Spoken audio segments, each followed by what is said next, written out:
السلام علیکم ورحمۃ اللہ وبرکاتہ۔ وعلیکم السلام ورحمۃ اللہ وبرکاتہ۔ باب العلم انواریہ ایجوکیشنل سوسائٹی اور جامعہ انواریہ کے زیر اہتمام قرآن مجید کی تفسیر اور حدیث شریف کے علاوہ دیگر اسلامی اہم علوم کی ویڈیو ریکارڈنگ کا سلسلہ الحمدللہ جاری و ساری ہے۔ اسی سلسلے کی ایک سنہری کڑی صحیح بخاری شریف کی شرح نعمت الباری علامہ غلام رسول سعیدی صاحب رحمۃ اللہ علیہ کی مشہور زمانہ شرح کا بھی درس الحمدللہ سلسلے وار جاری و ساری ہے۔ اسی سلسلے کی ایک سنہری کڑی آج کا یہ درس ہے۔ حدیث نمبر 1359، باب نمبر 96،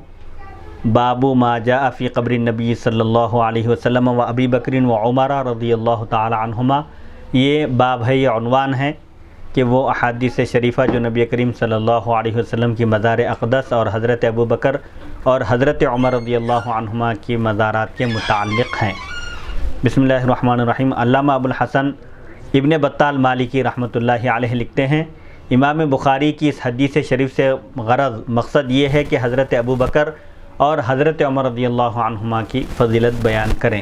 جس میں ان کا کوئی شریک نہیں ہے، یعنی حضور پاک علیہ الصلوۃ والسلام کے قرب جوار میں وہ دونوں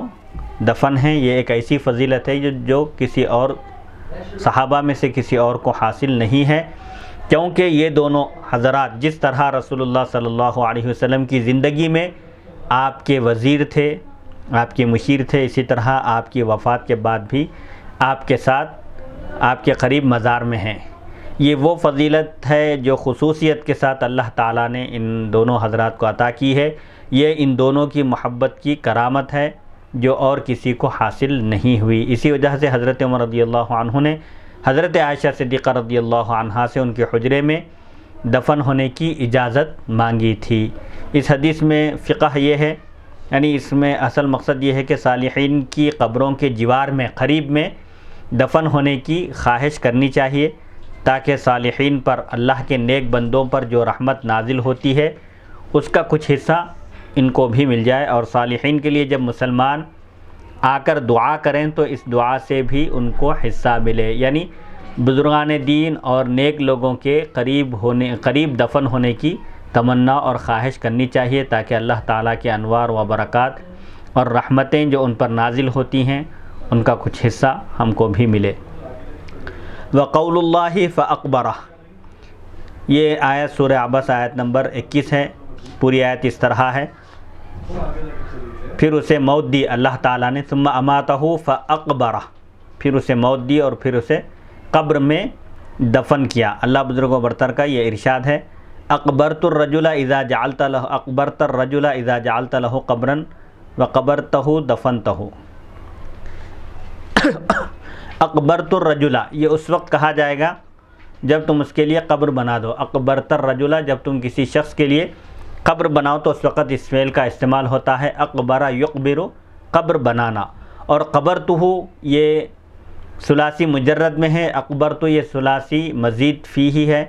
اس کے معنی قبر بنانا، کسی کے لیے قبر تیار کرنا، اور قبرتہ یہ اس وقت کہا جائے گا جب تم اس کو دفن کر دو، یعنی ثلاثی مجرد میں اس کے معنی دفن کرنے کے آتے ہیں اور ثلاثی مزید فیہ میں قبر بنانے کے آتے ہیں۔ امام بخاری اس تعلیق سے، یعنی اس معلق حدیث سے یہ بتانا چاہتے ہیں کہ قبر کا مادہ قاف با را، یہ عربی زبان کا لفظ ہے، قبر 3 سے حرفی، اس کا مادہ ثلاثی مزید فیہ میں باب افعال سے آتا ہے، اقبر یقبر، اور ثلاثی مجرد سے بھی یہ فعل آتا ہے۔ پہلی صورت میں اس کے معنی ہے قبر بنانا، ثلاثی مزید فیہ میں اگر اس کو لے جائیں تو اس کے معنی ہوتے ہیں قبر بنانا، اور دوسری صورت میں یعنی ثلاثی مجرد میں قبر یقبر کے معنی آتے ہیں دفن کرنا۔ سورہ مرسلات میں اللہ تعالیٰ کا ارشاد ہے، الم نجعل الارض کفاتا یکونون فیہا احیاء ویدفنون فیہا امواتا۔ کفاتن کے معنی ہے حفاظت کی جگہ، حفاظت کرنے والا۔ اس زمین میں زندہ لوگ بھی ہوتے ہیں اور اس میں مردوں کو بھی دفن کیا جاتا ہے۔ زمین کے اوپر جب تک لوگ زندہ ہوتے ہیں زمین کے اوپر چلتے ہیں، لیکن جب وہ انتقال کر جاتے ہیں تو انہیں زیر زمین کے نیچے ان کو چھپا دیا جاتا ہے، دفن کر دیا جاتا ہے۔ اس تعلیق میں اس آیت کی طرف اشارہ ہے کیا ہم نے زمین کو حفاظت کی جگہ سمیٹنے والا نہیں بنایا؟ الم نجعل الارض کفاتا احیاء و امواتا، زندوں کو بھی اور مردوں کو بھی، یعنی زمین کے اوپر زندہ چلتے ہیں اور جب مر جاتے ہیں تو زمین ان کے لیے حفاظت گاہ ہوتی ہے، یعنی ان کی نعشوں کو، ان کے جسموں کو چھپانے والی ہوتی ہے، زندوں کے لیے بھی اور مردوں کے لیے بھی، یعنی زمین زندے کو اپنی پشت پر، اپنی پیٹھ پر، اور مردوں کو اپنے پیٹ میں رکھ کر ان کی حفاظت کرتی ہے، ان کو محفوظ رکھتی ہے۔ فرا ایک مشہور نحوی ہیں، فرا نے کہا کفت یکفتو، نکفتہم کے معنی ہے ہم ان کی حفاظت کرتے ہیں۔ عمدۃ القاری جلدار صفحہ 321۔ حدیث نمبر 1359، حدثنا اسماعیل قال حدثنی سلیمان عن ہشام وحدثنی محمد بن حرب قال حدثنا ابو مروان یحیی بن ابی زکریا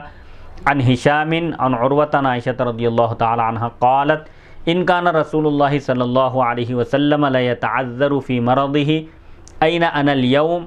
این انا غدا استبطاء لیوم عائشہ فلما کان یومی قبضہ اللہ بین سحری و نحری و دفن فی بیتی۔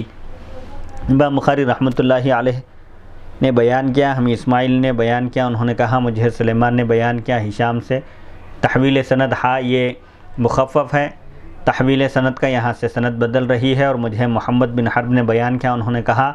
ہمیں ابو مروان یحییٰ بن ابی زکریا نے بیان کیا ہشام سے، انہوں نے عروہ سے، انہوں نے اپنی خالہ حضرت عائشہ صدیقہ رضی اللہ تعالی عنہا سے آپ بیان کرتی ہیں کہ رسول اللہ صلی اللہ علیہ وسلم اپنی بیماری کی ابتدا میں، مرض الموت، مرض الوفات، جس مرض میں بیماری میں آپ کا وصال باکمال ہوا، اس بیماری کی ابتدا میں آپ دوسری ازواج سے، دوسرے آپ کی زوجات سے آپ بطور معذرت فرماتے تھے میں آج کہاں ہوں، یعنی آج کس کے پاس میری باری ہے اور میں کل کہاں رہوں گا۔ حضرت عائشہ صدیقہ رضی اللہ عنہا کی باری کو آپ دور سمجھتے تھے، گمان کرتے تھے، یعنی آپ چاہتے تھے کہ اب حضرت عائشہ رضی اللہ عنہا کے پاس آپ کی باری آئے اور آپ کا وہاں وصال ہو۔ چنانچہ پس جس دن اللہ تعالیٰ نے آپ کی روح کو قبض فرمایا، اس دن آپ میرے پہلو اور میرے سینے کے درمیان تھے اور میرے حجرے میں آپ کو دفن کیا گیا۔ اس حدیث شریف کے راوی ہیں رجال اسماعیل بن ابی اویس، ان کا نام عبداللہ ہے، یہ امام مالک رحمۃ اللہ علیہ کے بھانجے ہیں۔ نمبر 2 سلیمان بن بلال، ان کی کنیت ابو ایوب ہے۔ نمبر 3 ہشام بن عروہ بن زبیر، یہ حضرت زبیر رضی اللہ عنہ کے پوترے ہیں۔ نمبر 4 محمد بن حرب ابو عبداللہ، ان کی وفات سن 255 ہجری میں ہوئی۔ نمبر 5 ابو مروان یحییٰ بن ابی زکریا الغسانی ہیں، یہ 188 ہجری میں فوت ہوئے۔ نمبر 6 عروہ بن زبیر بن عوام۔ نمبر 7 حضرت عائشہ صدیقہ رضی اللہ تعالی عنہا۔ حضرت عائشہ صدیقہ رضی اللہ عنہا کی فضیلت اس حدیث شریف میں مذکور ہے۔ حضور اکرم صلی اللہ علیہ وسلم نے ازواج مطہرات سے پوچھا آج میں کہاں ہوں، یعنی آج میری باری کس کے پاس ہے، پھر میری باری کل کس کے پاس رہے گی۔ حضرت عائشہ صدیقہ رضی اللہ عنہا کی باری کو آپ بہت دور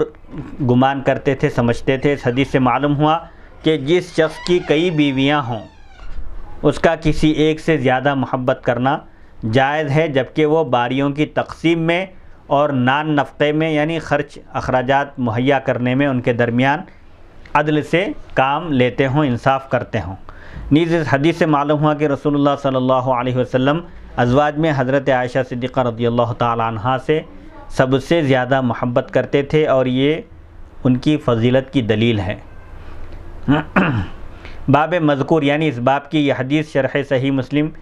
6170 جلد 6 صفحہ 1004 پر بھی مذکور ہے۔ اس کی شرح میں حضرت عائشہ صدیقہ رضی اللہ تعالی عنہا کی سوانح عمری بیان کی گئی ہے۔ حدیث نمبر 1390، حدثنا موسیٰ بن اسماعیل قال حدثنا ابو عوانۃ عن ہلال عن عروۃ عن عائشہ رضی اللہ تعالی عنہا قالت قال رسول اللہ صلی اللہ علیہ وسلم فی مرضه الذی لم یقم منہ لعن اللہ اليہود والنصارى اتخذوا قبور انبیائهم مساجد لولا ذلك ابرز قبره غیر انه خشی او خشی ان يتخذ مسجدا وعن ہلال قال کنانی عروۃ بن الزبیر ولم یولد لی۔ امام بخاری رحمۃ اللہ علیہ روایت کرتے ہیں ہمیں موسیٰ بن اسماعیل نے بیان کیا، انہوں نے کہا ہمیں ابو عوانہ نے بیان کیا ہلال سے، انہوں نے عروہ سے، انہوں نے حضرت عائشہ صدیقہ رضی اللہ تعالی عنہا سے آپ بیان کرتی ہیں کہ رسول اللہ صلی اللہ علیہ وسلم نے اپنی اس بیماری میں جس سے آپ صحت یاب نہیں ہوئے، یعنی جس بیماری میں آپ کا وصال باکمال ہوا، آپ کی وفات ہوئی، اس بیماری میں آپ نے یہ ارشاد فرمایا،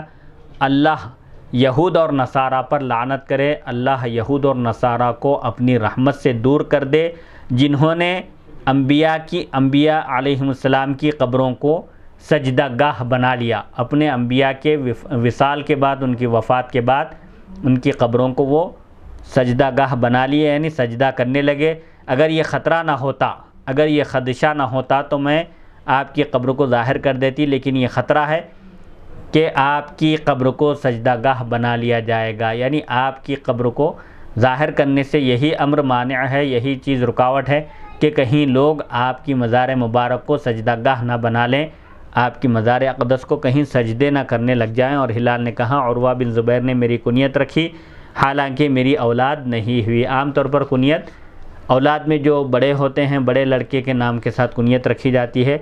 ہلال کہتے ہیں کہ عروہ بن زبیر نے میری کنیت رکھی حالانکہ مجھے کوئی اولاد نہیں تھی۔ اس حدیث کی تشریح صحیح بخاری 435 میں گزر چکی ہے۔ اس حدیث میں یہ ثبوت ہے کہ کسی شخص کی کنیت رکھنی جائز ہے، خواہ اس کی اولاد ہو یا نہ ہو، یعنی لا ولد شخص کی کنیت بھی رکھی جا سکتی ہے۔ حدثنا محمد بن مقاتل قال اخبرنا عبد الله قال اخبرنا ابو بکر بن عیاش عن سفیان التماری انه حدثه انه راى قبر النبی صلی اللہ علیہ وسلم مسنما۔ ہمیں محمد بن مقاتل نے بیان کیا، انہوں نے کہا ہمیں عبداللہ نے خبر دی، انہوں نے کہا ہمیں ابو بکر بن عیاش نے خبر دی سفیان تمار سے، انہوں نے یہ حدیث بیان کی کہ انہوں نے نبی کریم صلی اللہ علیہ وسلم کی مزار اقدس کو دیکھا، وہ کوہان کی طرح بلند تھی۔ اس حدیث شریف کے راوی ہیں محمد بن مقاتل، ان کی کنیت ابو الحسن ہے، یہ مروزی ہیں، مروا کے رہنے والے، یہ مکے میں مجاور تھے، یعنی مکے میں آ کر بس گئے تھے۔ نمبر 2 عبداللہ بن مبارک مروزی ہیں۔ نمبر 3 ابو بکر بن عیاش محدث ہیں، ان کی وفات 193 ہجری میں ہوئی۔ نمبر 4 سفیان بن دینار کوفی ہیں، تمار کھجور فروخت کرنے والے، یہ کبار تابعین میں سے ہیں اور عصر صحابہ سے یہ قریب تھے۔ قبر کو کوہان کی صورت میں یعنی بلند بنانا مستحب ہے یا مسطح، یعنی ہموار رہنی چاہیے قبر برابر، یا اس کو بلند کیا جا سکتا ہے۔ اور نبی کریم صلی اللہ علیہ وسلم کی مزار کس طرح تھی، آپ کی قبر مبارک کس طرح تھی۔ علامہ طاؤدی بن سعودہ لکھتے ہیں اس حدیث میں یہ ذکر ہے کہ نبی کریم صلی اللہ علیہ وسلم کی قبر مبارک کوہان کی طرح تھی، یعنی بلند تھی، یعنی زمین سے اٹھی ہوئی اور بلند تھی۔ امام ابو نعیم نے یہ اضافہ کیا ہے کہ حضرت ابو بکر اور عمر رضی اللہ عنہما کی قبریں بھی اسی طرح تھیں، یعنی زمین سے اٹھی ہوئی اور بلند تھی۔ اس حدیث سے یہ دلیل پیش کی گئی ہے کہ قبروں کو کوہان کی طرح بنانا، قبروں کو زمین سے اٹھا کر اونچی کرنا، بلند کرنا مستحب ہے۔ امام اعظم ابو حنیفہ، امام مالک، امام احمد بن حنبل، امام مزنی اور اکثر فقہائے شافعیہ کا یہی مسلک ہے۔ امام شافعی کا قول یہ ہے کہ قبر کو مسطح یعنی ہموار اور چپٹی بنانا مستحب ہے۔ الماوردی اور دوسرے شافعی فقہا کا یہی مسلک ہے۔ امام بیہقی نے کہا کہ سفیان تمار کے قول میں قبر کو کوہان کی شکل میں بنانے کی کوئی دلیل نہیں ہے، اس لیے کہ ہو سکتا ہے کہ آپ کی قبر ابتدا میں ہموار اور مسطح ہو اور بعد میں اس کو کوہان کی طرح بنا دیا گیا ہو، کیونکہ اس کی دلیل یہ حدیث ہے۔ امام ابو داؤد اپنی سند کے ساتھ قاسم بن محمد سے روایت کرتے ہیں کہ میں حضرت عائشہ صدیقہ رضی اللہ تعالی عنہ کے پاس گیا، میں نے عرض کیا اے میری ماں، یعنی ام المؤمنین ہے، تمام اہل ایمان کی ماں ہے روحانی، تو آپ کہتے ہیں کہ اے میری ماں مجھے رسول اللہ صلی اللہ علیہ وسلم کی قبر مبارک اور ان کے 2 صاحبوں یعنی 2 صحابہ رضی اللہ عنہما کی قبریں دکھائیں۔ تو حضرت عائشہ صدیقہ رضی اللہ عنہا نے میرے لیے 3 قبریں کھول دیں، یعنی ان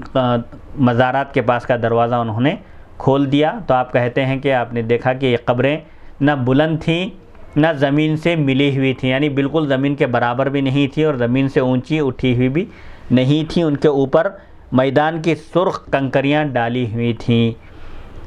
ابو علی نے بتایا کہ کہا جاتا ہے کہ رسول اللہ صلی اللہ علیہ وسلم کی قبر مبارک آگے ہے اور حضرت ابو بکر صدیق رضی اللہ عنہ کی قبر مبارک آپ کے سر مبارک کے پاس ہے، یعنی تھوڑا سا نیچے ہٹی ہوئی ہے۔ اسی طرح حضرت عمر رضی اللہ عنہ کی قبر مبارک آپ کے قدموں کے پاس ہے، یعنی تھوڑا سا اور نیچے ہٹی ہوئی ہے۔ ان کا سر رسول اللہ صلی اللہ علیہ وسلم کے قدموں میں ہے۔ سنن ابو داؤد حدیث نمبر 3220۔ انہوں نے یہ مشاہدہ حضرت معاویہ رضی اللہ عنہ کی حکومت میں کیا تھا، گویا کہ ابتدا میں یہ قبریں مسطح تھیں، یعنی زمین کے برابر تھیں۔ پھر جب عمر بن عبدالعزیز رضی اللہ عنہ کی خلافت میں مدینے میں ولید بن عبد الملک کے حکم سے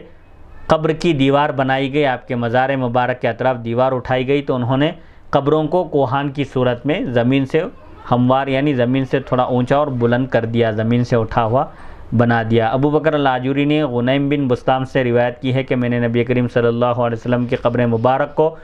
عمر بن عبدالعزیز رضی اللہ عنہ کی عمارت کے میں دیکھا، یعنی آپ کی خلافت کے زمانے میں دیکھا۔ اموی خلیفہ ہیں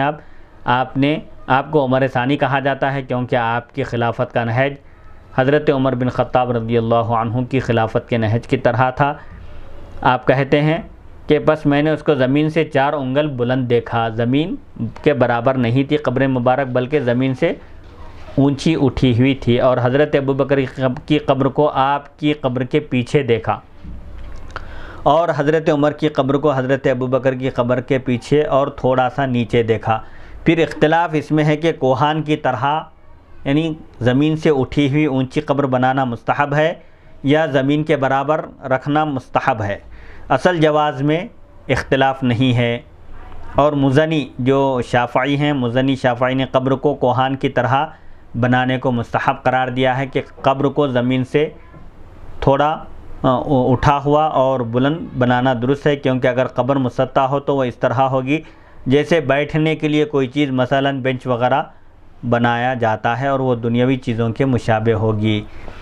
علامہ غلام رسول سعیدی صاحب فرماتے ہیں،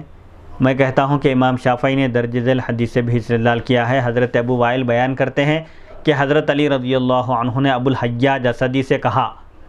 میں تمہیں اس کام کے لیے بھیج رہا ہوں جس کام کے لیے نبی کریم صلی اللہ علیہ وسلم نے مجھے بھیجا تھا، مجھے روانہ کیا تھا، کہ تم جس قبر کو بھی زمین سے بلند دیکھو،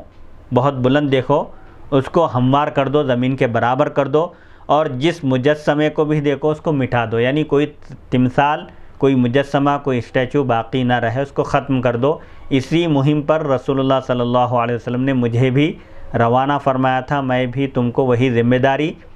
اور اسی مہم کو سر کرنے کے لیے بھیج رہا ہوں کہ جو قبر بھی زمین سے اونچی دکھائی دے تم اس کو زمین کے برابر کر دو۔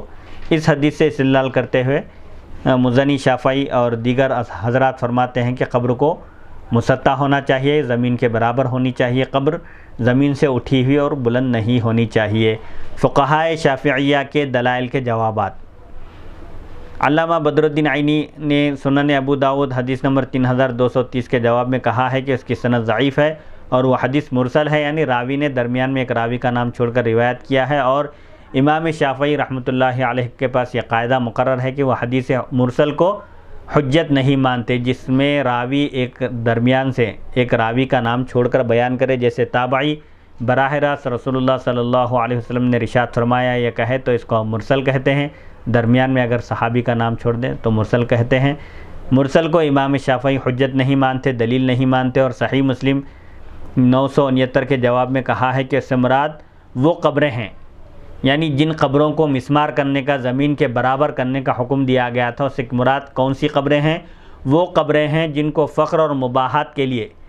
بلند کیا گیا ہو یا اس کو ایک بالش سے زیادہ بلند بنایا گیا ہو، یعنی جو قبریں ایک بالش سے زیادہ بلند ہیں یا قبروں کو بلند کرنے کا مقصد فخر و مباحات یعنی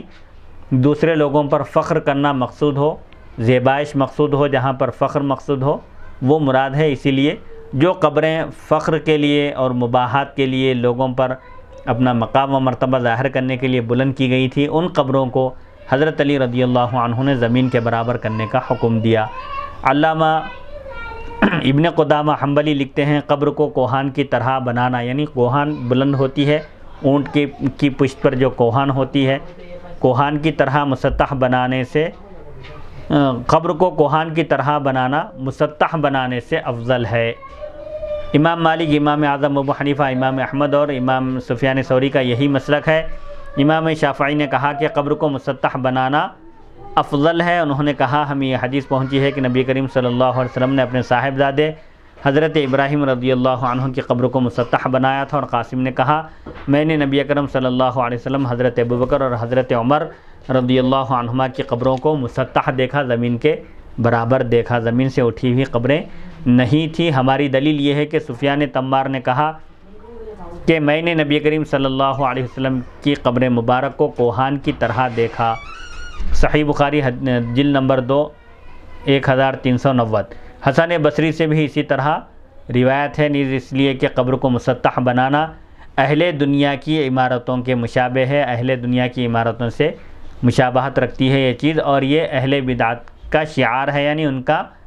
طریقہ ہے، اس لیے مکروہ ہے۔ اور ہماری دلیل بخاری کی روایت ہے، اس لیے وہ ان کی حدیث سے زیادہ صحیح ہے، اس لیے اس پر عمل کرنا زیادہ بہتر ہے۔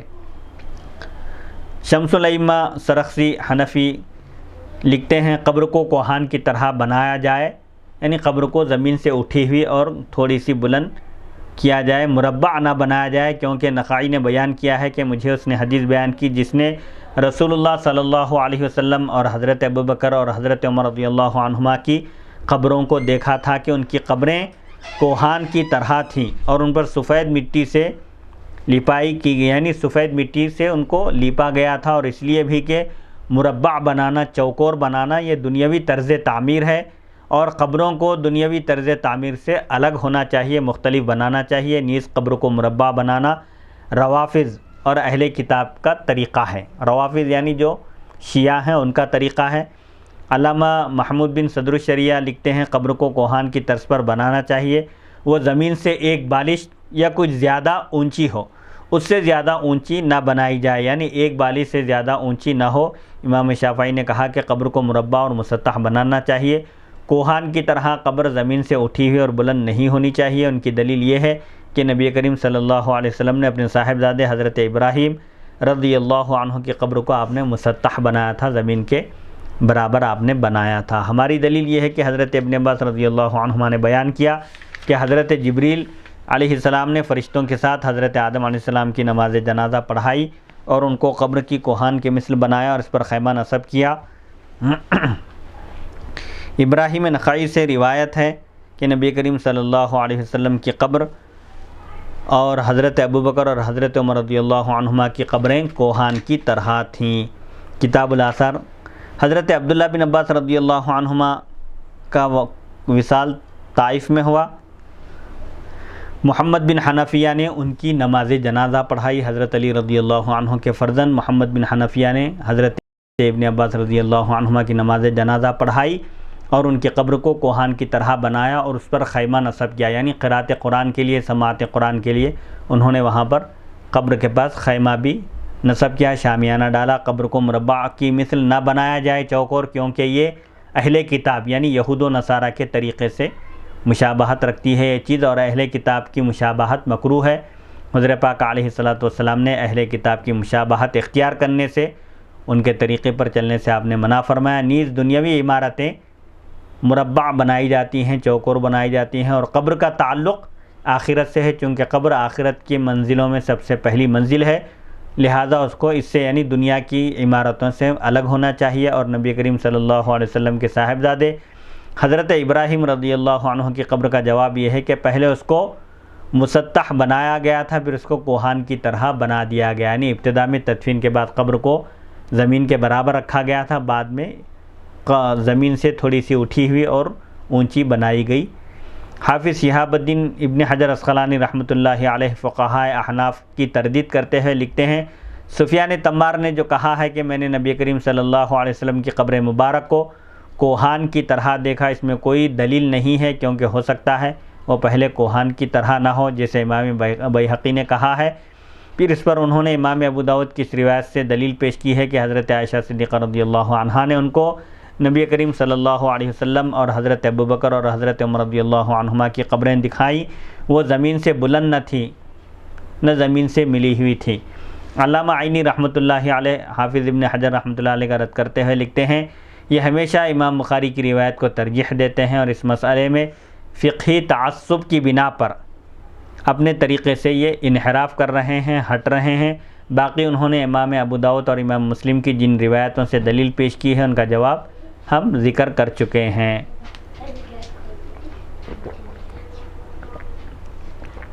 حضرت ابوبکر اور حضرت عمر رضی اللہ عنہما کی فضیلت۔ علامہ عینی لکھتے ہیں علماء کی ایک جماعت نے اس حدیث سے شیخین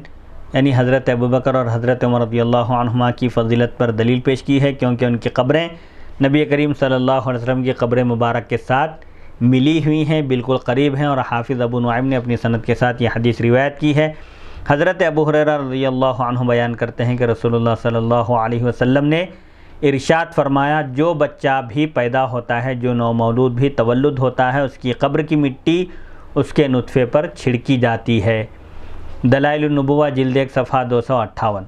ابو عاصم نے کہا، تم حضرت ابوبکر اور حضرت عمر رضی اللہ عنہما کی فضیلت پر اس کی مثل کوئی اور دلیل نہیں پاؤ گے، کیونکہ ان دونوں کی مٹی رسول اللہ صلی اللہ علیہ وسلم کی مٹی سے ہے، یعنی ان دونوں کی جہاں مزار مبارک ہے وہیں سے ان کی مٹی لی گئی ہے، اور ان دونوں کی مزار حضور پاک علیہ الصلوۃ والسلام کی مزار اقدس سے متصل ہے، بالکل لگی ہوئی ہے۔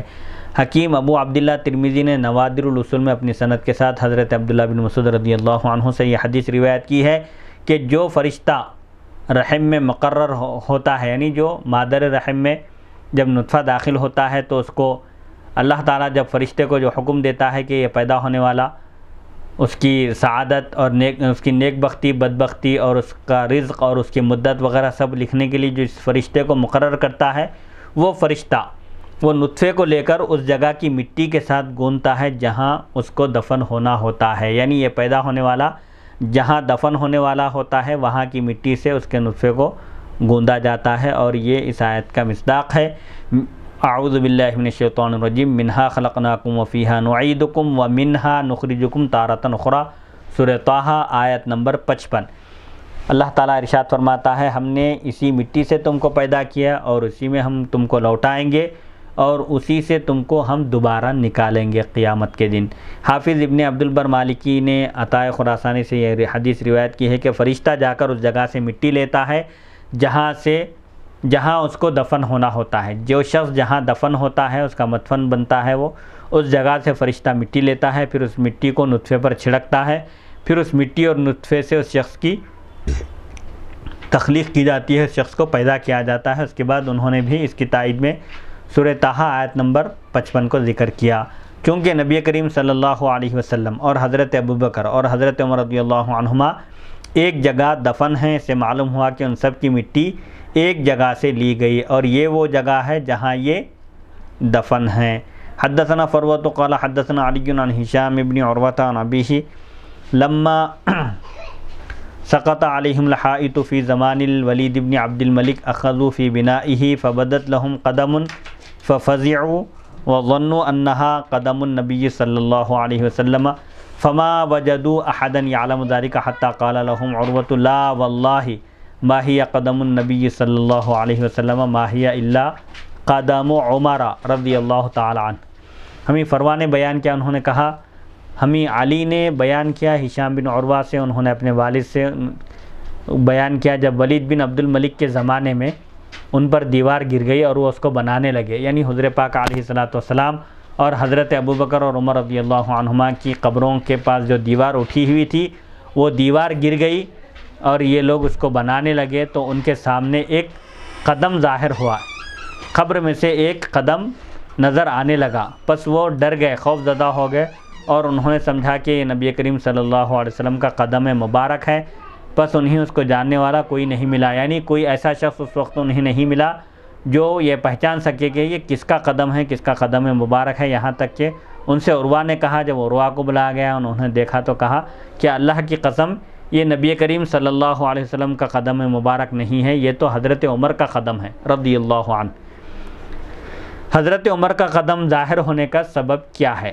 حافظ ابن حجر عسقلانی رحمۃ اللہ علیہ لکھتے ہیں اس حدیث میں یہ بیان ہے کہ ولید بن عبد الملک کے زمانے میں ان پر دیوار گر گئی، یعنی نبی کریم صلی اللہ علیہ وسلم کے حجرہ مبارک کی دیوار گر گئی۔ عروہ نے اس کا سبب یہ بیان کیا کہ لوگ آپ کی قبر کی طرف نماز پڑھتے تھے، تو عمر بن عبدالعزیز رضی اللہ عنہ نے یہ حکم جاری کیا کہ یہاں دیوار بنا دی جائے تاکہ قبر مبارک کی طرف رخ کر کے منہ کر کے کوئی نماز نہ پڑھ سکے۔ پھر جب وہ دیوار گر گئی تو حضرت عمر رضی اللہ عنہ کا قدم اور گھٹنا ظاہر ہو گیا، تو عمر بن عبدالعزیز رضی اللہ عنہ خوف زدہ ہو گئے کہ کہیں یہ نبی کریم صلی اللہ علیہ وسلم کا قدم مبارک تو نہیں ہے۔ پھر ان کے پاس عروہ آئے اور بتایا کہ یہ حضرت عمر رضی اللہ عنہ کا قدم ہے اور ان کا یہ گھٹنا ہے۔ تب عمر بن عبدالعزیز رضی اللہ عنہ کا خوف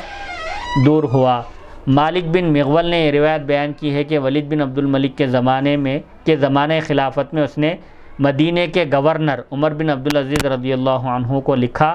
کہ ازواج مطہرات کے حجرے گرا کر مسجد نبوی کی توسیع کر دو اور مسجد نبوی کو اور کشادہ کر دو اور رسول اللہ صلی اللہ علیہ وسلم کی قبر مبارک کو بلند کر دو تاکہ نماز میں قبروں کی طرف رخ نہ ہو۔ عمر بن عبدالعزیز رضی اللہ عنہ نے حجرے گرانے شروع کیے۔ اس وقت ایک پاؤں قبر مبارک سے ایک قدم ظاہر ہوا، جس کے متعلق عمر بن عبدالعزیز رضی اللہ عنہ کو یہ خدشہ ہوا، یہ خطرہ ہوا کہ کہیں یہ رسول اللہ صلی اللہ علیہ وسلم کا قدم مبارک تو نہیں ہے۔ تو عروہ نے بتایا کہ یہ حضرت عمر کا قدم ہے۔ حدیث نمبر 1391 وعن ہشام عن ابیہ عن عائشہ رضی اللہ تعالی عنہا انہا اوصت عبداللہ بن الزبیر رضی اللہ تعالی عنہما لا تدفنی معہم وادفنی مع صواحبی بالبقیع لا ازکی بہ ابدا۔ امام بخاری رحمۃ اللہ علیہ روایت کرتے ہیں ہشام سے، انہوں نے اپنے والد سے روایت کی، انہوں نے حضرت عائشہ صدیقہ رضی اللہ عنہا سے روایت کی کہ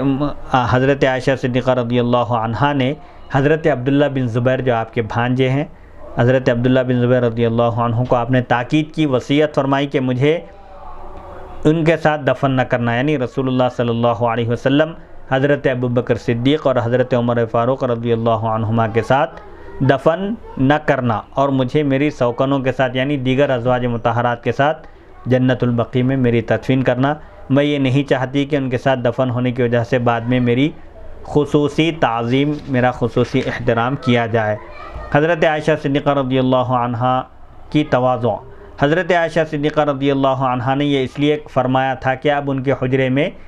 صرف ایک قبر کی جگہ باقی تھی۔ حضرت عائشہ صدیقہ رضی اللہ عنہا نے اس کو ناپسند کیا کہ یہ کہا جائے کہ وہ نبی کریم صلی اللہ علیہ وسلم کے ساتھ دفن ہیں اور اس وجہ سے ان کی زیادہ تعظیم کی جائے۔ یہ آپ کا اعلیٰ درجے کا انکسار اور تواضع تھی۔ آپ نے اس ایک جگہ جو خالی تھی، باقی تھی، وہاں دفن ہونے کے بجائے آپ نے جنت البقیع میں دفن ہونے کی آپ نے تاکید فرمائی۔ حدیث نمبر 1392 حدثنا قتیبہ قال حدثنا جریر بن عبد الحمید قال حدثنا حسین بن عبد الرحمن عن عمرو بن میمون الاودی قال رأيت عمر بن الخطاب رضی اللہ تعالی عنہ قال یا عبد اللہ بن عمر اذهب الى ام المؤمنین عائشہ رضی اللہ تعالی عنہ فقل يقرأ عمر بن الخطاب عليك السلام ثم سلها ان ادفن مع صاحبي قالت كنت اريده لنفسي فلأوثرنه اليوم على نفسي فلما اقبل قال له ما لديك قال اذنت لك يا امير المؤمنين قال ما كان شيء اهم الي من ذلك المضجع فاذا قبلت فاحملوني ثم سلموا ثم قل يستأذن عمر بن الخطاب فإن أذنت لي فادفنوني وإلا فردوني إلى مقابر المسلمين إني لا أعلم أحدا أحق بهذا الأمر من هؤلاء النفر الذين توفي رسول الله صلى الله عليه وسلم وهو عنهم راض فمن استخلفوا بعدي فهو الخليفة فاسمعوا له وأطيعوا فسمى عثمان وعليا وطلحة والزبير وعبد الرحمن بن عوف وسعد بن عوف وسعد بن أبي وقاص وولد عليه شاب من الأنصار فقال ابشر یا امیر المؤمنین ببشر اللہ کان لک من القدم فی الاسلام ما قد علمت ثم استخلفت فعدلت ثم الشهادة بعد هذا كله فقال لیتنی ابن اخی وذلك کفافا لا علی ولا لی اوصی الخلیفة من بعدی بالمہاجرین الاولین خیرا ان یعرف لهم حقهم وان یحفظ لهم حرمتهم واوصیہ بالانصار خیرا الذین تبوأوا الدار والایمان ان یقبل من محسنهم ويعفى عن مسيئهم وأوصيه بذمة الله وذمة رسوله صلى الله عليه وسلم أن يوفي لهم بعهدهم وأن يقاتل من ورائهم وألا يكلفوا فوق طاقتهم۔ امام بخاری رحمۃ اللہ علیہ روایت کرتے ہیں، ہمیں قتیبہ نے بیان کیا، انہوں نے کہا، ہمیں جریر بن عبد الحمید نے بیان کیا، انہوں نے کہا، ہمیں حسین بن عبد الرحمن نے بیان کیا، عمرو بن میمون عودی سے انہوں نے بیان کیا کہ میں نے حضرت عمر بن خطاب رضی اللہ تعالیٰ عنہ کو دیکھا، انہوں نے کہا اے عبداللہ بن عمر، یعنی حضرت عمر رضی اللہ عنہ نے اپنے صاحبزادے حضرت عبداللہ سے فرمایا کہ تم ام المؤمنین حضرت عائشہ صدیقہ رضی اللہ عنہ کے پاس جاؤ، پس ان سے کہو کہ عمر بن خطاب رضی اللہ عنہ آپ کو سلام کہتے ہیں، پھر ان سے پوچھنا کہ میں اپنے 2 صاحبوں کے ساتھ دفن کر دیا جاؤں، یعنی میں اپنے 2 صاحبوں کے ساتھ دفن ہونا چاہتا ہوں، اس بات کی اجازت طلب کرنا۔ حضرت عائشہ صدیقہ رضی اللہ تعالیٰ عنہ نے فرمایا میں اس جگہ کا اپنے لیے ارادہ رکھتی تھی، یعنی جس جگہ حضرت عمر رضی اللہ عنہ نے دفن ہونا پسند کیا، حضرت عائشہ فرماتی ہیں کہ اس جگہ کو میں نے اپنے لیے پسند کیا تھا، پس میں آج ان کو ضرور اپنے اوپر ترجیح دوں گی، میں ایثار کرتی ہوں اس جگہ کا۔ پھر جب حضرت عبداللہ بن عمر رضی اللہ تعالیٰ عنہ اجازت لے کر آئے حضرت عائشہ سے، تو حضرت عمر نے پوچھا تمہارے پاس کیا جواب ہے، یعنی میں جس کام سے بھیجا تھا اس کے بارے میں آپ نے دریافت کیا، تو انہوں نے کہا اے امیر المؤمنین، حضرت ام المؤمنین رضی اللہ عنہا نے آپ کے لیے اجازت مرحمت فرما دی ہے۔ حضرت عمر نے کہا اس جگہ سے زیادہ میرے نزدیک کوئی اور جگہ اہم نہیں تھی، یعنی سب سے زیادہ اہم معاملہ یہ تھا کہ میں اپنے 2 ساتھیوں کے ساتھ وہاں دفن ہوا۔ فرماتے ہیں کہ یہ میرے لیے بڑی اچھی بات ہے۔ پھر حضرت عمر فرماتے ہیں بس جب میری روح قبض کر لی جائے، جب میرا انتقال ہو جائے تو مجھے وہاں اٹھا کر لے جانا، پھر سلام عرض کرنا، پھر کہنا، یعنی دوبارہ اجازت طلب کرنا۔ آپ نے یہ اس لیے فرمایا ممکن ہے کہ ام المؤمنین رضی اللہ عنہا خلیفہ وقت کے خوف سے ممکن ہے کہ انہوں نے اجازت دے دی ہو، کیونکہ ابھی وہ زندہ ہیں، انہوں نے اس لیے اجازت دی ہو سکتا ہے۔ انتقال کے بعد تو ظاہر بات ہے کوئی آدمی انتقام نہیں لے سکتا، اور کوئی سلطان بھی ہے، بادشاہ وقت بھی ہے، تو انتقال کے ساتھ اس کا دنیاوی اثر و رسوخ ختم ہو جاتا ہے۔ اسی لیے آپ نے تہمت کو دور کرنے کے لیے آپ نے پھر دوبارہ اپنے فرزند سے فرمایا کہ میرا انتقال ہونے کے بعد جنازے کو لے کر حضور پاک علیہ الصلوۃ والسلام کی بارگاہ کے پاس جب پہنچیں تو پھر دوبارہ اجازت طلب کرنا، اگر وہ دوبارہ اجازت دے دیں تو میری وہاں تدفین کرنا، ورنہ مجھے عام مسلمانوں کے قبرستان میں دفن کرنا۔ حضرت عمر فرماتے ہیں پھر سلام عرض کرنا، میرا جنازہ جب اٹھا کر لے جانا تو سلام عرض کرنا، پھر کہنا عمر بن خطاب اجازت طلب کرتے ہیں، اگر وہ میرے لیے اجازت دے دیں دوبارہ، حضرت عائشہ صدیقہ رضی اللہ عنہا مجھے اجازت دے دیں تو مجھے وہاں دفن کر دینا، ورنہ مجھے عام مسلمانوں کے قبرستان میں دفن کر دینا۔ بے شک میرے علم میں اس خلافت کا ان لوگوں سے زیادہ حقدار کوئی نہیں ہے، کیونکہ آپ خلیفہ برحق تھے، خلیفہ ثانی حضرت ابوبکر صدیق رضی اللہ عنہ نے آپ کو نامزد کیا تھا۔ اب آپ کے بعد خلافت کا مسئلہ تھا مسلمانوں کی اجتماعیت کو برقرار رکھنے کے لیے اور اسلامی نظام کو چلانے کے لیے، تو آپ نے فرمایا کہ میرے علم میں اس خلافت کا ان لوگوں سے زیادہ حقدار کوئی نہیں ہے جن سے رسول اللہ صلی اللہ علیہ وسلم اپنی وفات کے وقت راضی تھے، خوش تھے، پس وہ میرے بعد جس کو خلیفہ بنا دیں وہی خلیفہ ہوگا۔ یعنی اب شورائی کر کے گئے معاملے کو، 6 صحابہ کے آپ نے نام لیے، تم ان کے احکام سننا، میرے بعد جس کو بھی خلیفہ مقرر کیا جائے، جس کے بھی ہاتھ پر مسلمان بیعت کریں، ان کی بات ماننا، ان کی اطاعت کرنا۔ پھر انہوں نے حضرت عمر نے حضرت عثمان، حضرت علی، حضرت طلحہ، حضرت زبیر، حضرت عبد الرحمن بن عوف اور سعد بن عوف اور حضرت سعد بن ابی وقاص، ایک صحابی کو چھوڑ کر اس میں بقیہ سب پورے عشرہ مبشرہ میں سے ہیں، سب کے آپ نے نام لیے 6 حضرات کے۔ ان میں سعید بن زید کو آپ نے چھوڑ دیا اس لیے کہ وہ آپ کے بہنوئی تھے، آپ نے اپنے کسی رشتہ دار کو بھی خلافت کے معاملے میں مداخلت کرنے کا آپ نے کوئی اختیار نہیں دیا، اسی لیے آپ نے ان کا نام نہیں لیا۔ آپ فرماتے ہیں کہ حضرت عثمان، حضرت علی، حضرت طلحہ، حضرت زبیر، حضرت عبد الرحمن بن عوف اور حضرت سعد بن عوف اور حضرت سعد بن ابی وقاص کے نام لیے، اور ان کے پاس انصار کا ایک جوان آیا۔ اس موقع پر جب حضرت عمر رضی اللہ عنہ کی شہادت کا وقت قریب آیا، اس نوجوان نے کہا کہ اے امیر المؤمنین، آپ کو مبارک ہو، آپ کو اللہ کی خوشخبری ہے، بشارت ہے، آپ پہلے اسلام لانے والوں میں سے ہے، یعنی آپ کے فضائل بیان کرنے لگا کہ آپ قدیم الاسلام ہیں، اسلام کے ابتدائی زمانے میں آپ نے کلمہ شہادت پڑھا، اسلام قبول کیا، جیسا کہ آپ کو معلوم ہے، پھر آپ کو خلیفہ بنایا گیا تو آپ نے عدل و انصاف سے کام لیا، پھر اس کے بعد آپ کو شہادت کا بھی مرتبہ ملا، یعنی یہ خصوصیتیں، یہ فضائل سب ہیں، اس کے ساتھ ساتھ پھر شہادت بھی آپ کی واقع ہو رہی ہے، شہادت کا بھی مرتبہ ملا۔ تو حضرت عمر نے فرمایا کاش اے میرے بھتیجے، یہ عرب کا طریقہ تھا، بھتیجا ہو یا مت ہو، یا ابن عم کہتے تھے، اے میرے بھتیجے، کاش یہ سب برابر سرابر ہو جائے، نہ مجھے عذاب ہو اور نہ مجھے ثواب ملے، یعنی میں نے یہ جو بھی کام کیے ہیں عدل و انصاف کے، اللہ کی خوشنودی کے لیے، میری تو خواہش یہ ہے کہ میری اللہ کے پاس گرفت نہ ہو، مواخذہ نہ ہو، یہ میرے لیے بہت بڑی بات ہے۔ یعنی آپ یہاں یہ درس دے رہے ہیں کہ ہم نیک عمل کرنے کے باوجود اس پر زعم نہ کریں، اس پر فخر نہ کریں، بلکہ اللہ تعالیٰ کی بارگاہ میں عاجزی اور تواضع کا اظہار کریں۔ جیسے حضرت محدث دکن عبداللہ شاہ صاحب قبلہ رحمۃ اللہ علیہ نے ایک واقعہ لکھا تھا کہ ہماری مثال، ہماری عبادتوں کی، ہمارے اعمال کی مثال اس نوکر کی طرح ہے، اس باورچی کی طرح جو کھانے میں نمک اضافہ کر دے، بڑھا دے اور مالک سے انعام کی توقع رکھے۔ تو ہماری عبادتیں اس طرح کی ہے، ریاکاری، دکھاوا، نام نمود سب بالکل قبول کیے جانے کی لائق نہیں ہے، اس پر ہم انعام کی توقع رکھتے ہیں۔ ہم کو تو یہ چاہیے کہ اگر ہمارا مالک ہم سے سوال نہ کرے، گرفت نہ کرے، تو یہی ہمارے لیے کافی ہے۔ تو آپ یہ درس دے رہے ہیں کہ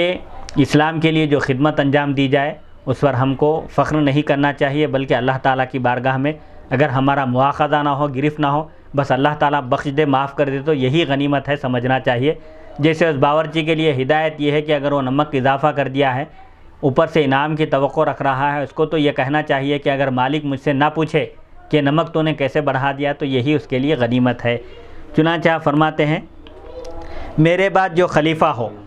ان کے لیے آپ نصیحت فرما رہے ہیں کہ ان کو مہاجرین اولین کے ساتھ، یعنی ابتدا میں جنہوں نے اسلام قبول کیا اور اسلام کی خاطر جنہوں نے ہجرت کی، مہاجرین کے ساتھ نیک سلوک کرنے کی میں تاکید کرتا ہوں، اور وہ ان کے حق کو پہچانے اور ان کی حرمت کی حفاظت کرے۔ یعنی حضرت عمر فرماتے ہیں میرے بعد جو بھی خلیفہ ہو وہ مہاجرین کے ساتھ اچھا سلوک کرے، ان کے حقوق کا لحاظ رکھے اور ان کے حق کو پہچانے، اور میں اسے انصار کے ساتھ نیک سلوک کرنے کی تاکید کرتا ہوں۔ انصار کا بھی ایک مقام و مرتبہ ہے، جنہوں نے گھروں کا ٹھکانہ دیا۔ جس وقت مسلمان ہجرت کر کے گھر بار چھوڑ کر، وطن چھوڑ کر جب مدینے پہنچے تو انہوں نے اپنے مال میں سے، حتیٰ کہ اگر کسی کی 2 بیویاں تھیں تو انہوں نے ایک بیوی کو طلاق دے کر ایک بیوی کو دوسرے مہاجر کے نکاح میں دیا۔ یہ انصار کے احسانات ہیں۔ آپ فرماتے ہیں کہ انصار کے ساتھ بھی اچھا سلوک کرے، ان کے ساتھ حسن سلوک کرے، کیونکہ انہوں نے مسلمانوں کو مدینے میں ٹھکانہ دیا، اور مہاجروں کی ہجرت سے پہلے وہ بھی مدینہ منورہ میں اسلام قبول کیے، اور ان کی نیکیوں کو قبول کیا جائے۔ یعنی اگر کچھ اچھا کام کریں تو ان کو قبول کر لیں، اور اگر بشری تقاضے سے اگر ان سے کوئی غلطی ہو جائے تو ان کی خطاؤں کو معاف کر دیا جائے۔ اور میں یہ وصیت کرتا ہوں خلیفہ کو کہ وہ اللہ کے ذمے کو اور اس کے رسول کے ذمے کو پورا کرے، یعنی اللہ اور اس کے رسول کے جو احکام ہیں، جو حقوق ہیں، خلیفہ پر جو حقوق عائد ہوتے ہیں، ان حقوق کا لحاظ کرے، ان کو پورا ادا کرے، اور ان کے عہد کو مکمل کیا جائے اور ان کے پیچھے جنگ کی جائے۔ یعنی ضرورت پڑنے پر اسلام کے خلاف اٹھنے والی طاقتوں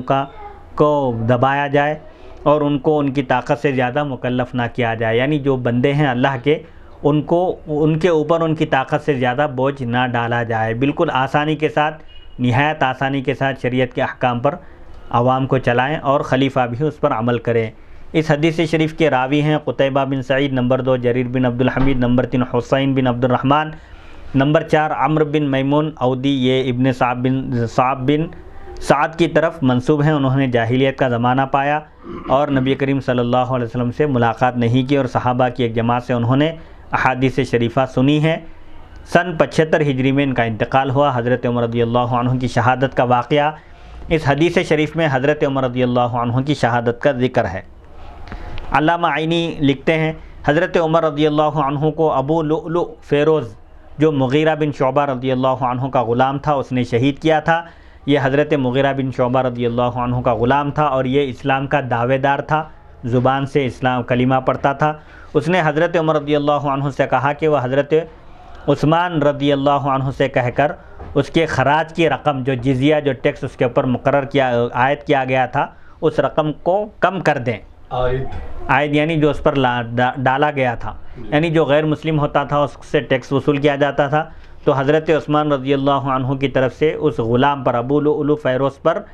خراج واجب کیا گیا تھا۔ تو مولا اپنے غلام سے کہے کہ تم مجھے روزانہ اتنی رقم کما کر لا کر دے دیا کرو، تو اس کو خراج کہتے ہیں۔ یہ حضرت عثمان کا غلام تھا اور یہ ان کو کما کر لا کر دیتا تھا۔ حضرت عمر نے پوچھا تمہارا خراج کتنا ہے، یعنی تم پر کتنی ذمہ داری ہے؟ اس نے کہا 1 دینار، روزانہ 1 دینار کما کر دینا ہے اس غلام کو، اپنے آقا کو۔ تو حضرت عمر نے کہا میں ایسا نہیں کروں گا، خراج کم کرنے کی میں سفارش نہیں کروں گا، تم عمدہ کام کر سکتے ہو، اور یہ 1 دینار کوئی بڑی رقم نہیں ہے۔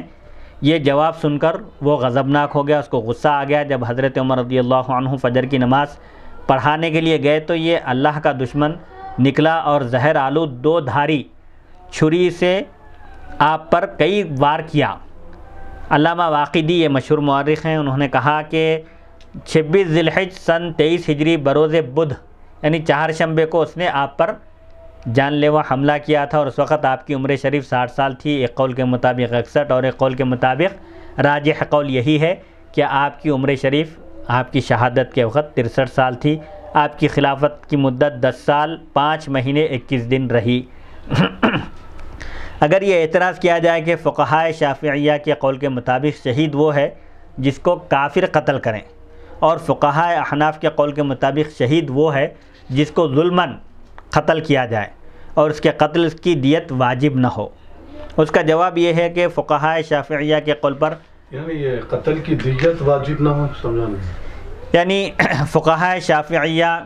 کے پاس شہید کی تعریف یہ ہے کہ شہید وہ ہے جس کو کافر قتل کرے، اور یہاں حضرت عمر رضی اللہ عنہ کو قتل کرنے والا ابو لؤلؤ فیروز اسلام کا دعوے دار تھا، مدعی اسلام تھا،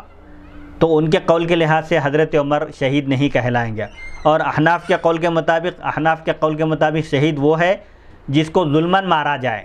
اور اس کے قتل کی دیت یعنی خون بہا واجب نہ ہو۔ اگر کوئی کسی کو قتل کر دے تو وہاں 2 صورتیں ہیں، یا تو قاتل سے قصاص بدلہ لیا جائے، قتل کے بدلے قتل، یا پھر مقتول جس شخص کا قتل کر دیا گیا ہے اس کے ورثہ اگر پیسے لے کر اس کو معاف کرنے پر راضی ہو جائیں قاتل کو، تو اس کو خون بہا کہتے ہیں، عربی میں دیت کہتے ہیں۔ تو قتل کی وجہ سے یا تو قتل واجب ہوگا یا دیت۔ تو فقہائے احناف کے قول کے مطابق جس کو ظلماً مارا جائے اور جس کو مارنے پر دیت خون بہا واجب نہ ہو۔ تو یہ 2 جو ان کی تعریف ہے شہید کی، احناف اور شافعیہ کی، اس قول کے لحاظ سے حضرت عمر رضی اللہ عنہ پھر شہید کی تعریف میں نہیں آتے، تو اس کے جواب میں فرماتے ہیں کہ آخرت کے حق میں شہید ہیں، اور ہمارے قول کے مطابق وہ حقیقت میں شہید ہیں، یعنی انہیں ظلماً حالت نماز میں شہید کر دیا گیا، ان کا کوئی قصور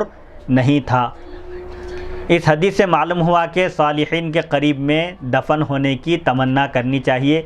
بزرگان دین اکابر امت اولیاء اللہ کے قرب و جوار میں ان کے قریب دفن ہونے کی خواہش کرنی چاہیے، تاکہ صالحین پر جو رحمت نازل ہو اس سے ان کے قرب میں دفن ہونے والے کو بھی حصہ مل جائے۔ اسی لیے حضرت عمر رضی اللہ عنہ نے نبی کریم صلی اللہ علیہ وسلم کے پہلو مبارک میں دفن ہونے کی آپ نے خواہش ظاہر کی، اور اس سے یہ بھی معلوم ہوا کہ خلیفہ مقرر کرنے کا ایک طریقہ یہ بھی ہے کہ ایک مجلس شورا بنا دی جائے اور وہ اپنی ثوابدید سے کسی کو خلیفہ نامزد کرے۔ اور یہ بھی معلوم ہوا کہ جو شخص قریب الموت ہو اس کے نیک اعمال کا تذکرہ کر کے، اس کی نیکیوں کو ذکر کر کے اس کی تعزیت کرنی چاہیے، جیسے اس انصاری جوان نے حضرت عمر رضی اللہ عنہ سے تعزیت کی، آپ کے انتقال سے پہلے آپ کے فضائل اور کمالات بیان کیے۔ حضرت عمر نے وفات کے وقت تواضع کا اظہار کیا، عاجزی کا اظہار کیا، اور کہا کاش میرا معاملہ برابر سرابر ہو جائے، مجھے نیک کاموں پر اجر ملے نہ میری خطاؤں پر گرفت ہو، اگر اتنا بھی ہو جائے تو کافی ہے۔ اس کے برخلاف آج کل کے نام نہاد پیر اپنے لیے مقام وجاہت کی امید رکھتے ہیں، یعنی لوگوں میں اپنا ایک اٹریکشن، اپنا ایک مقام بنانا چاہتے ہیں۔ پتہ نہیں موت کب آئے گی، مگر میری آرزو یہ ہے کہ میرا خاتمہ ایمان پر ہو جائے اور اللہ تعالیٰ میرے گناہوں کو، خطاؤں کو معاف فرما دے، اللہ تعالیٰ میری دعا کو قبول فرمائے۔ حدیث نمبر 1393۔ ایک سوال میرا اس میں یہ ہے کہ امام اعظم ابو حنیفہ رحمۃ اللہ علیہ کے نزدیک یہ حضرت عمر فاروق رضی اللہ عنہ شہید ہے، اور امام شافعی رحمۃ اللہ علیہ کے نزدیک شہید نہیں ہے۔ ان دونوں کے قول کے مطابق یہ بتانا چاہ رہے ہیں کہ شہید کی تعریف کے لحاظ سے دیکھا جائے تو آپ شہید کی تعریف میں نہیں آتے، لیکن شہید کی تعریف یہی ہے جو ظلماً مارا جائے، جس کو ناحق قتل کر دیا جائے، جس کا کوئی قصور نہ ہو اور لوگ اس کو مار ڈالیں، جیسے آج کل بھی ہنگامی حالات میں ہجومی تشدد میں لوگ مار دیے جاتے ہیں، جیسے آج کل کے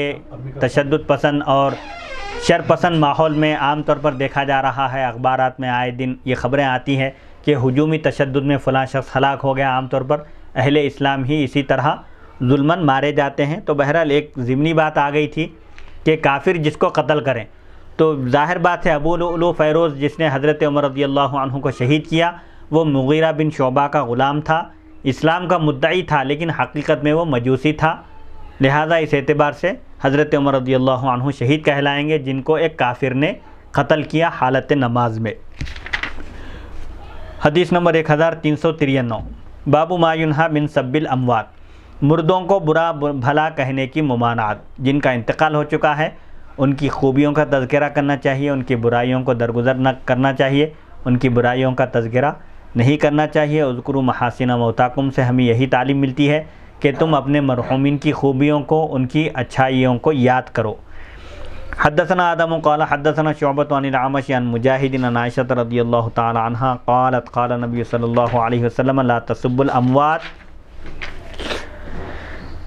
فإنهم قد أفضوا إلى ما قدموا، ورواه عبد الله بن عبد القدوس عن الأعمش ومحمد بن أنس عن الأعمش تابعه علي بن الجعد وابن عرعرة وابن أبي عدي عن شعبة۔ امام بخاری روایت کرتے ہیں ہمیں آدم نے بیان کیا، انہوں نے کہا، ہمیں شعبہ نے بیان کیا، اعمش سے، انہوں نے مجاہد سے، انہوں نے حضرت عائشہ صدیقہ رضی اللہ عنہا سے، انہوں نے بیان کیا کہ نبی کریم صلی اللہ علیہ وسلم نے ارشاد فرمایا، مردوں کو یعنی مرحومین کو برا نہ کہو کیونکہ وہ اپنے اعمال کی جزا تک پہنچ چکے ہیں، وہ لوگ اس دنیا سے اب رخصت ہو چکے ہیں، اب ان کا جو معاملہ ہے وہ اللہ کے حوالے ہے۔ اور اس حدیث کو عبداللہ بن عبد القدوس نے روایت کیا اعمش سے، اور محمد بن انس نے اعمش سے، علی بن جعد نے اور ابن عرعرہ نے اور ابن عدی نے اس حدیث کی روایت میں آدم کی متابعت کی ہے شعبہ سے، یعنی کنٹینیو مسلسل انہوں نے اس حدیث کو بیان کیا۔ اس اعتراض کا جواب کہ قرآن مجید میں انبیاء کرام علیہم السلام کی خطاؤں کا ذکر کیا گیا، جبکہ مرحومین کی خطاؤں کا، ان کے نقائص کا ذکر نہیں کرنا چاہیے، ان سے اگر کچھ غلطی ہو جائے بشری تقاضے کے لحاظ سے تو اس پر پردہ ڈالنا چاہیے، ستر پوشی کرنا چاہیے۔ پھر قرآن مجید میں جو انبیاء سے جو لغزش ہوئی ہے، اہل سنت والجماعت کا عقیدہ یہ ہے کہ انبیاء کرام اور مرسلین اعظام علیہم السلام سب کے سب یہ اللہ کے نمائندے ہیں، یہ معصوم عن الخطا ہوتے ہیں، ان سے گناہ کبیرہ اور صغیرہ کبھی بھی نہیں ہو سکتے۔ انبیاء معصوم ہوتے ہیں، اللہ ان کی حفاظت فرماتا ہے کیونکہ یہ قوم کے مقتدی ہوتے ہیں۔ اگر خدا نہ خواستہ ان کے اوپر سے ہی بھروسہ اڑ جائے تو پھر ظاہر بات ہے امت ان کے فالوورز نہیں ہو سکتی، اسی لیے اللہ تعالیٰ ان کی حفاظت فرماتا ہے۔ گناہ کبیرہ اور صغیرہ سے انبیاء معصوم ہوتے ہیں، البتہ بشر ہونے کی حیثیت سے ان سے لغزش ہو سکتی ہے جس پر اللہ تعالیٰ ان کو باقی نہیں رکھتا۔ اگر غلطی ہو جائے، لغزش ہو جائے تو اللہ تعالیٰ ان کی فوراً اصلاح فرما دیتا ہے۔ علامہ ابن بطال مالکی لکھتے ہیں، بعض علماء نے یہ کہا کہ جو مومنین وفات پا چکے ہیں ان کے برے اعمال کا ذکر منع ہے، پس جس نے وفات شدہ مومنین کے برے کاموں کا ذکر کیا وہ گناہ گار ہوگا۔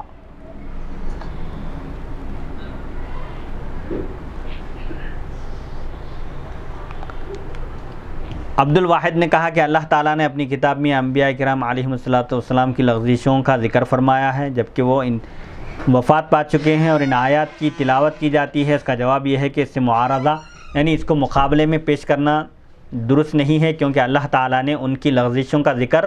اپنی مخلوق کو نصیحت کرنے کے لیے کیا ہے، تاکہ لوگ جان لیں کہ انبیاء کرام علیہم السلام اللہ تعالیٰ کے برگزیدہ اور محبوب بندے ہیں، اللہ کے محبوب اور مقرب بندے ہیں، اور ان سے جو اجتہادی غلطی یا نسیان بھولے سے جو ظاہری خطائیں سرزد ہوئی ہیں اس پر بھی انہوں نے توبہ کی۔ تو عام لوگ جب انبیاء کرام علیہم السلام کا جب یہ مقام و مرتبہ ہے تو عام لوگ جو قصداً گناہ کرتے ہیں تو انہیں یعنی جانتے بوجھتے گناہ کرتے ہیں، انہیں اپنے گناہوں پر توبہ کرنا کس قدر ضروری ہے۔ اللہ تعالیٰ نے اپنی کتاب میں ان کی توبہ کا اور ان کی مغفرت کا ذکر فرما دیا ہے۔ انبیاء سے ظاہری طور پر اگر لغزش ہو جائے تو اللہ تعالیٰ نے ان کی لغزشوں کی معافی کا بھی اعلان فرمایا ہے، ذکر کیا ہے، اس لیے اب کوئی شخص ان کو ملامت نہیں کر سکتا اور نہ ان کی ظاہری خطاؤں سے یہ دلیل پیش کر سکتا ہے کہ جب انہوں نے بھی خطائیں کی تو ہم نے گناہ کر لیے تو کون سی بڑی بات ہے، نعوذ باللہ من ذالک۔ بعض نبیوں پر اللہ تعالیٰ نے ان کی ظاہری خطا پر سختی فرمائی، جیسے حضرت یونس علیہ السلام چند راتیں مچھلی کے پیٹ میں رہے تو یہ سختی ان کو طاہر اور مطہر کرنے کے لیے یعنی ان کے درجات بلند کرنے کے لیے تھی۔ سو کسی شخص کے لیے یہ درست نہیں ہے کہ وہ ان کا ذکر بغیر تعظیم اور ادب اور احترام کے کرے، یعنی تمام انبیاء کرام علیہم السلام سب کے سب یہ قابل احترام ہیں، منصب نبوت اور رسالت پر فائز ہیں، اللہ تعالیٰ کے محبوب اور مقرب بندے ہیں۔ ادنا سی گستاخی بھی ان کی شان میں کفر تک پہنچا دیتی ہے، بلکہ انسان کافر ہو جاتا ہے۔ انبیاء کا معاملہ نہایت بلند ہے، اس لیے انبیاء کرام علیہم السلام کا جب تذکرہ کیا جائے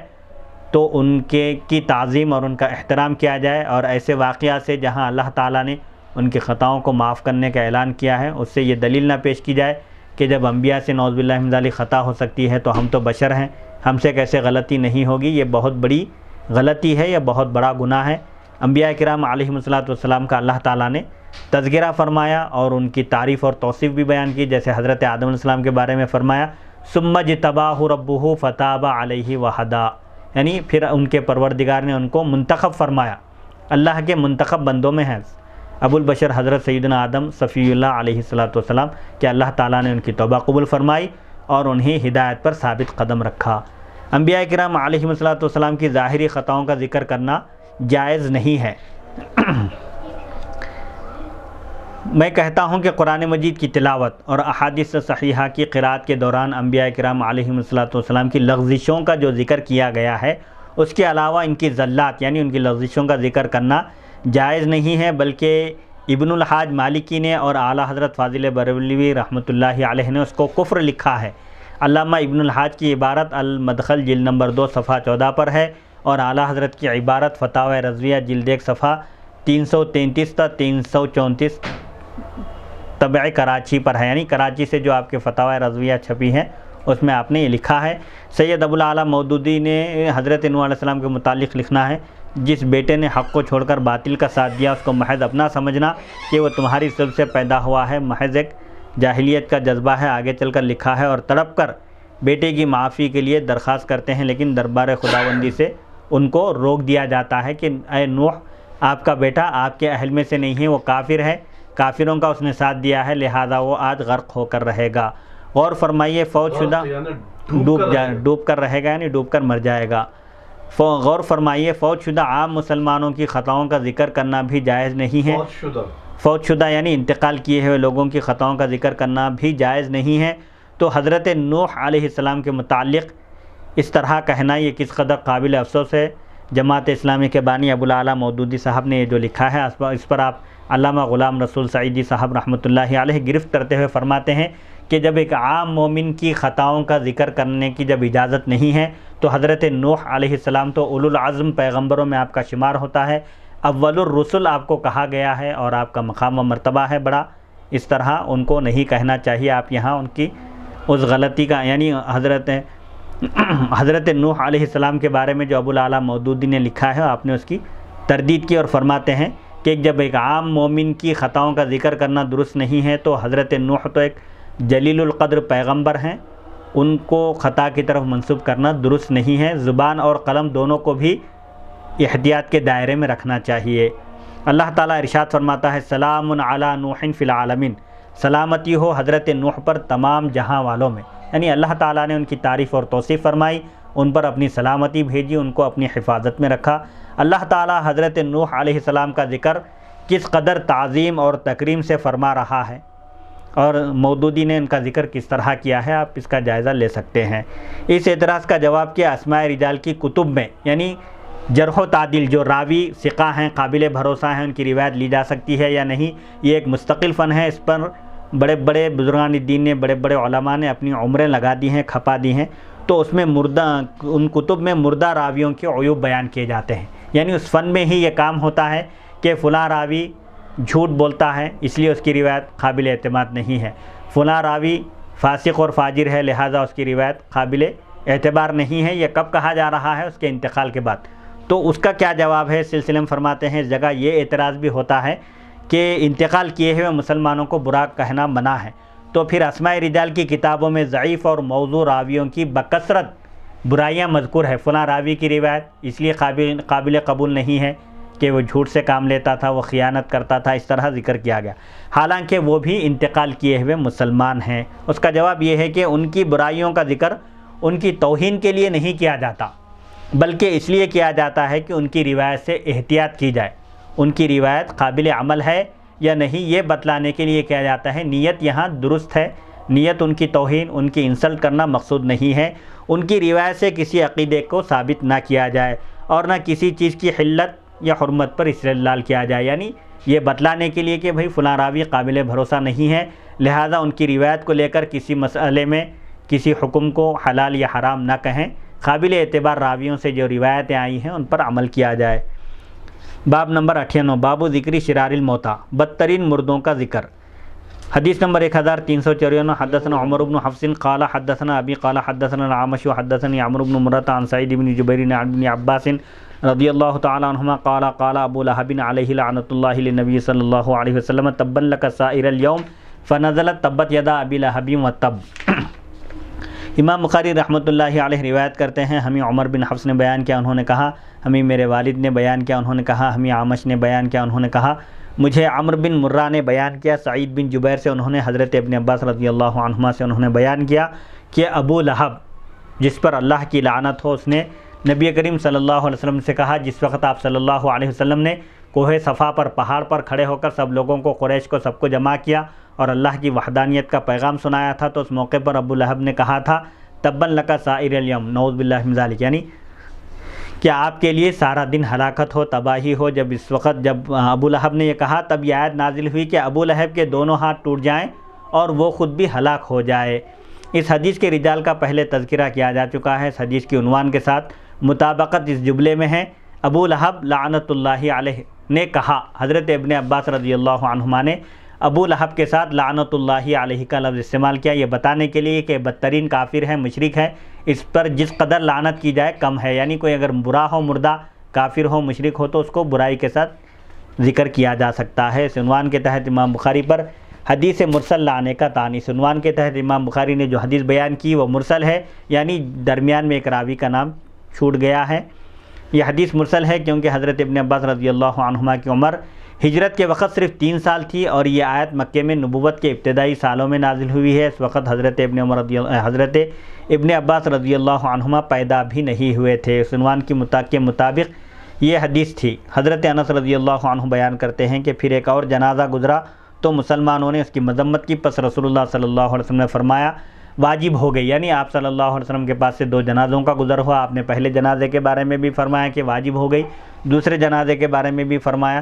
کہ واجب ہو گئی۔ حضرت عمر بن خطاب رضی اللہ عنہما نے پوچھا کیا چیز واجب ہو گئی، تو آپ نے فرمایا یہ جنازہ جس کی تم نے مذمت کی ہے اس کے حق میں دوزخ واجب ہو گئی،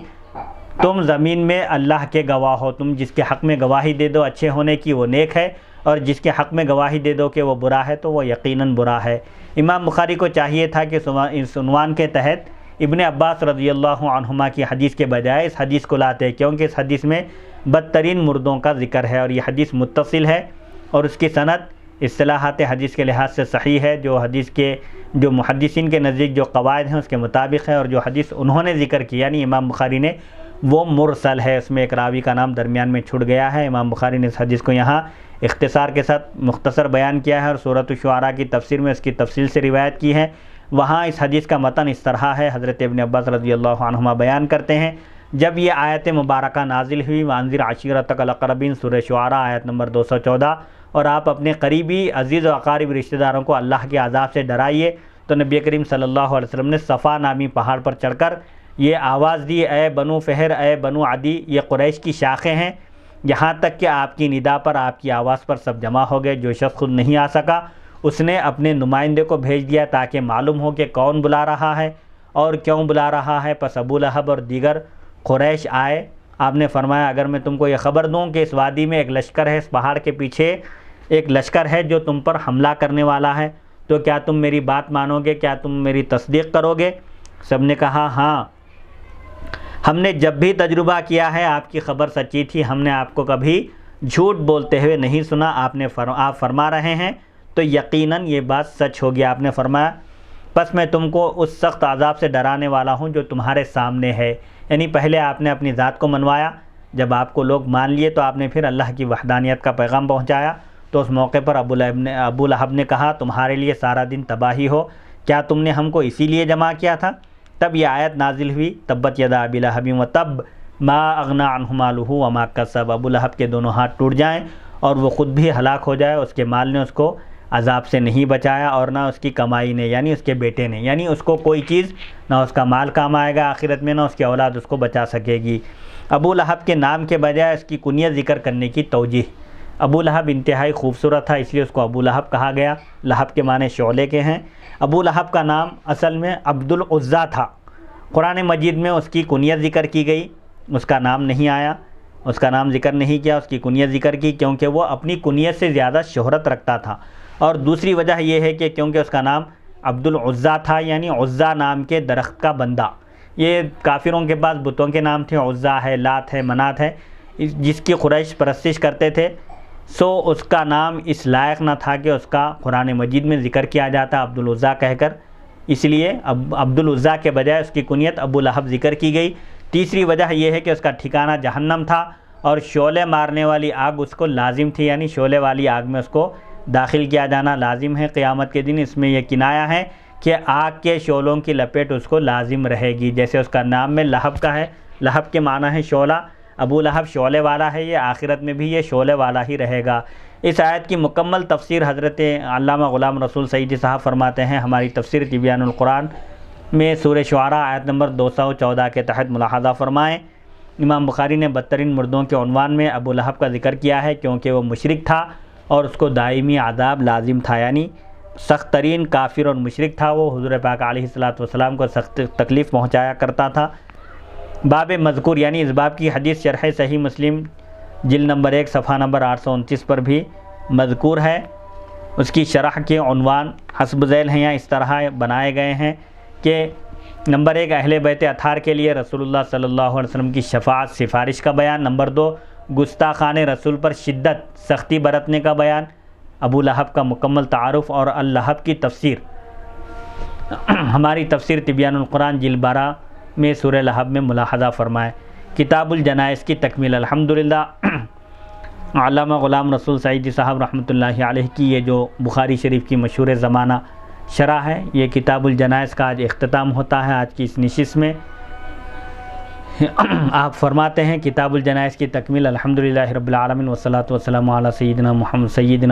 سید المرسلین وعلی آلہ واصحابہ وازواجہ وذریاتہ اجمعین۔ آج بروز جمعرات 12 جمادی ثانیہ 1428 ہجری 28 جون 2007 کتاب الجنائز مکمل ہو گئی۔ اس میں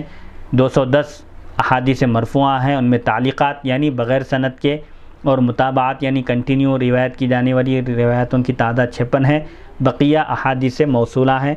اور مکررات کی تعداد ڈبل جو ریپیٹ ہوئی ہیں حدیثیں وہ سند اور متن کے اعتبار سے الگ حدیث کہلاتی ہیں، ظاہری طور پر دیکھنے میں وہ مکررات سمجھی جاتی ہیں، ان کی تعداد 109 ہے، اور خالص احادیث کی تعداد 100 ہے جن احادیث کی موافقت امام مسلم نے کی ہے، یعنی جو روایتیں امام صحیح مسلم میں بھی پائی جاتی ہیں ان کی تعداد 24 ہے۔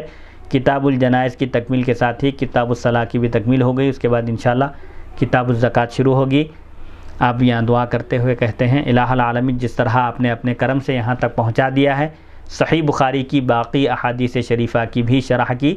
تکمیل کرا دیں، اور میرے والدین کی، میرے اساتذہ کی، میرے احباب اور تلامذہ کی مغفرت فرما دے، اور اس شرح کو موافقین کے لیے یعنی ماننے والوں کے لیے، موافقت رکھنے والوں کے لیے موجب استقامت یعنی دین اسلام پر ثابت قدم رہنے کا سبب، اور مخالفین کے لیے یعنی جو اسلام کے مخالف ہیں یا اہل سنت والجماعت سے ہمیشہ متصادم ہیں ان کے لیے ہدایت کا سبب بنا دیں، آمین یا رب العالمین۔ آمین۔